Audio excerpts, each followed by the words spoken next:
Assalamualaikum warahmatullahi wabarakatuh. Halo semuanya, kami dari kelompok 3 ingin presentasikan hasil dari observasi kami yang telah kami lakukan di CV Sukses Mandiri. Dalam kelompok ini, kami beranggotakan 5 orang. Jadi, apa itu CV?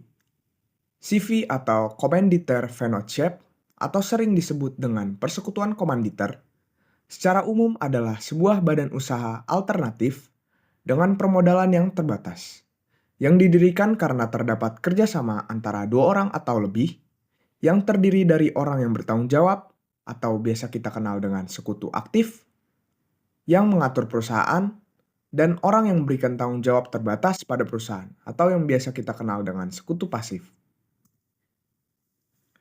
CV yang kami datangi atau kami observasi adalah CV Sukses Mandiri yang bergerak di bidang perizinan menara telekomunikasi dan instalasi tower BTS atau Base Transceiver Station.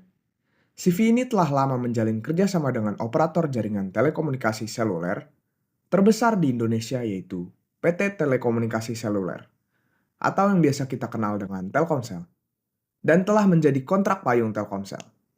Tidak hanya Telkomsel, CV ini juga mengerjakan proyek dari PT lain, tapi CV ini hanya memiliki cakupan wilayah yang terbilang sedikit atau kecil, yaitu di lingkup wilayah Jawa Tengah saja. Mengenal CV Sukses Mandiri. Siapa saja yang terlibat dalam pembentukan CV? Ada 3 pihak yang terlibat, yakni Suji Wurjandari, Hendro Purbandoro, dan Ika Pramesti. Lalu kenapa memilih CV sebagai bentuk badan usaha hukum? Alasan yang pertama, karena modal yang diperlukan tidak terlalu besar. 2, tidak membutuhkan banyak orang. Yang ketiga, hanya dikenai pajak 0,5%. Ada berapa pihak yang terlibat dalam CV ini? Ada 3 pihak yang terlibat dalam CV ini, yaitu Suji Wurjandari, Hendra Purbandoro, dan Ika Pramesti. Apakah pihak yang terlibat termasuk sekutu aktif ataukah sekutu pasif? Suji Wurjandari dan Ika Pramesti adalah sekutu aktif, sedangkan Hendra Purbandoro adalah sekutu pasif. Kendala apa saja yang pernah dialami dalam membangun CV? Kendala yang dialami yakni menyatukan pemikiran dari orangnya karena berbeda generasi dan berbeda cara pandang. Jadi, terkadang terjadi kendala dalam menyatukan semua pemikiran karena ada rasa tidak enakan. Apa saja dokumen yang dimiliki CV tersebut? Untuk sebuah CV, dokumen yang dimiliki bisa dibilang sudah lengkap. Masalah yang dihadapi, perbedaan pendapat. Karena CV yang dijalani adalah family business, menjadikan banyak permasalahan yang muncul karena perbedaan pendapat dan perasaan saling tidak enak antar anggota keluarga yang mempengaruhi profesionalisme. Karena itu, mereka menggunakan orang ketiga, yaitu konsultan HR, sebagai mediasi untuk tetap berpegang pada peraturan perusahaan dalam menyelesaikan masalah. Kemudian yaitu kerugian saat pandemi. Pada saat pandemi, perusahaan harus banyak menekan biaya operasional, melakukan efisiensi karyawan, serta memberhentikan pembagian prive selama kurang lebih 2 tahun guna bangkit kembali dari kerugian. Dan yang terakhir yaitu pajak. Bermasalah dengan pajak karena minimnya pengetahuan saat memulai membangun CV. Beberapa transaksi tidak dilaporkan ke pajak, belum membayarkan pajak PPh final atas jasa konsultan untuk gambar yaitu arsitek. Kesalahan dalam perhitungan omset, hal itu berdampak sampai sekarang untuk masalah pajak dari tahun 2020. Saat ini perusahaan sudah memiliki konsultan pajak. Penyusunan rencana tindakan darurat. Membuat pedoman operasional untuk menangani situasi darurat secara efektif merupakan langkah penting dalam manajemen krisis yang melibatkan persiapan rencana tindakan darurat.